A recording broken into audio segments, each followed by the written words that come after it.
Welcome to Beyond the Red House, where we turn trauma into triumph, pain into purpose. I'm Kayla Volturno, author of I Was Once the Girl in the Red House and a trauma-informed writing strategist. This is a podcast about what it takes to heal from trauma, not the polished version, the real one. I help trauma survivors claim their stories and their voices.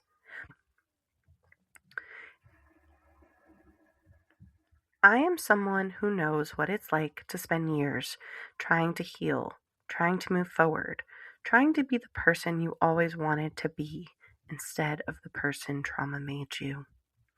This podcast is about that journey, the messy, honest, imperfect work of breaking cycles, taking your voice back, and building a life that's truly yours.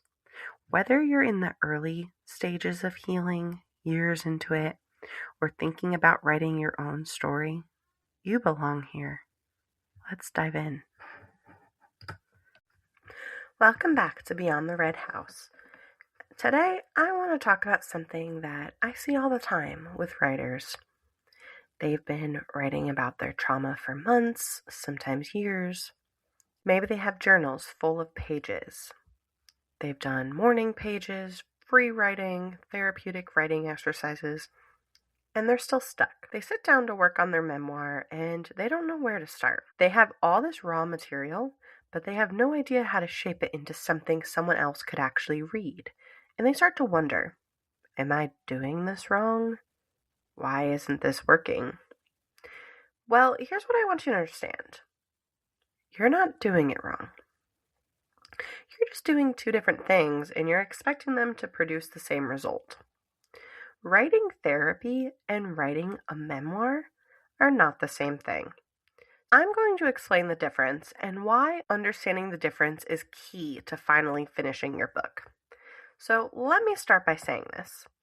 Therapeutic writing is valuable. Journaling is valuable. Free writing, maybe some stream of consciousness, all of this has place in the healing process. And I'm not here to tell you to stop doing those things.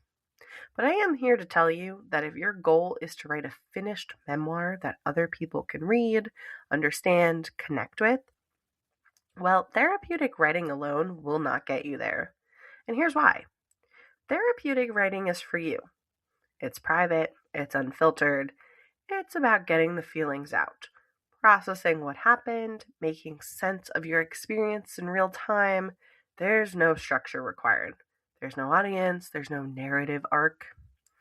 You don't have to worry about whether it makes sense to anyone else because it's just for you. But that's the whole point, and that's why it's healing. So memoir writing is different. Memoir writing is for a reader. It's public, it has structure, it has a beginning, middle, and an end. Has a transformation arc. It requires you to step outside your own experience and shape it in a way that someone else can follow. Therapeutic writing asks, what do I need to say? Memoir writing asks, what does the reader need to understand? These are two completely different questions, and they require two completely different approaches. So why people get stuck? Here's what happens when you try to turn therapeutic writing into a memoir without changing your approach. You have pages and pages of raw emotion, detailed accounts of what happened. You have insights, breakthroughs of painful realizations. But you don't have a story. Because therapeutic writing doesn't naturally organize itself into a story. It doesn't have a clear beginning or a clear ending. It doesn't have pacing. It doesn't have narrative tension. It's just everything all at once in the order that just came out of you. And when you try to go back and turn that into something else someone can read, you hit a wall because you don't know what to include and what to leave out. And you don't know how to organize the timeline. You don't know how to make it feel like it's going somewhere instead of just circling the same pain over and over again. You start rewriting the same chapters again and again, trying to make them work, but they never do.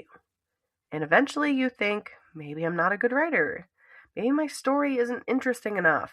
Maybe I should just give up. But that's not what's happening.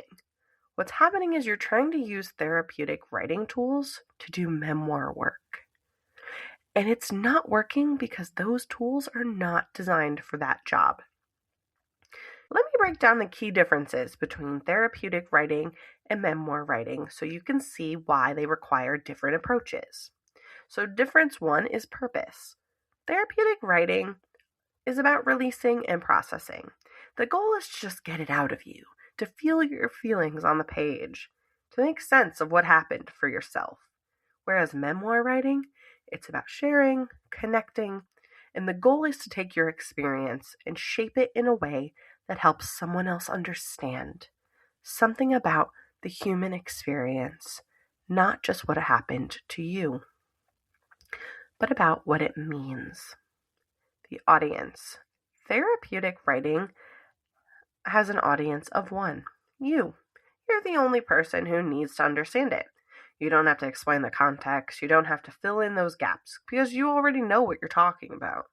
Whereas memoir writing, you have an audience of strangers, people who physically weren't there, people who don't know your family, your history, that inner world of yours. You have to build the world for them. You have to give them enough context to follow the story without drowning them in those unnecessary details. Difference 3 is structure. Therapeutic writing is chronological. You write what comes up in the moment and you follow your thoughts wherever they go. There's no plan, there's no outline, you just write. Whereas memoir writing is intentional, you structured it, you decide what scenes matter, you decide what order they'll go in, you build that narrative arc that takes the reader on a journey of where you started and where you ended up. And you make sure they could follow that journey without getting lost. And the last difference is emotional distance. Therapeutic writing happens in that moment. You're writing from the inside of that experience. You're feeling it as you write it. And that's the whole point, to access the emotion, to move it through you. But memoir writing requires distance because you're writing as the person you are now, looking back at the person you were then. You have perspective, you have reflection. You're not reliving it. You're narrating it. That difference is what makes a memoir readable. Without it, reader gets pulled into your pain in a way that doesn't serve them and it doesn't serve you. So if you've been writing therapeutically for months or years and you're frustrated that your memoir is not finished, here's what I want you to know. You're not failing. You just need a different tool. Therapeutic writing got you to that raw material. It helped you process. It helped you survive. It gave you the pieces. But now you need a framework to turn those pieces into a story. You need structure. You need boundary. You need a way to step outside of that emotional flood and look at your story from the narrative's perspective. You need to stop writing for yourself and start writing for the reader. Does not mean you stop being honest. Doesn't mean you sanitize your story or make it more believable. It means you shape it. You give it a container. You make intentional choices about what to include, what to leave out, how to arrange it so that it takes someone on a journey. And that is what a memoir is. And that's what therapeutic writing can't give you on its own. If you are someone who's been journaling, free writing, and processing for a long time, and you're ready to take that material and turn it into an actual manuscript, and that's what I do. I help people in the Trauma-Informed Publishing Blueprint 90-day program. We don't start with a blank page and tell you to just write. We start with a structure, a map, a framework that takes all those fragmented pieces and gives them a place to go. We teach you how to write with emotional distance so you're not re-traumatizing yourself every time you sit down to write. Teaching you how to build that narrative arc so your story feels like it's going somewhere instead of circling the same pain. We give you personalized feedback every single week so that you're not figuring this out alone. Because here's the truth. You can't Google your way to a finished memoir, unfortunately. You can't journal your way out either. You need a framework. You need support. You need someone who understands the difference between writing therapy and writing a memoir. You need someone who's been there, who has done the process, who has felt the pain, and is able to turn that pain into a memoir. And I have done just that. Oh, gosh. If this sounds like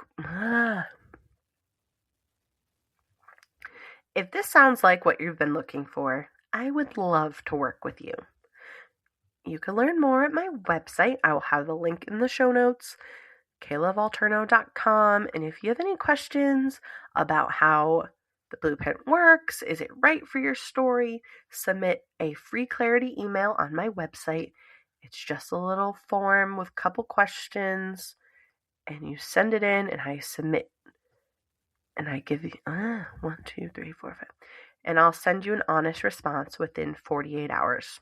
Probably sooner than that, but just in case, 48 hours. But thank you for being here. I will see you on the next episode.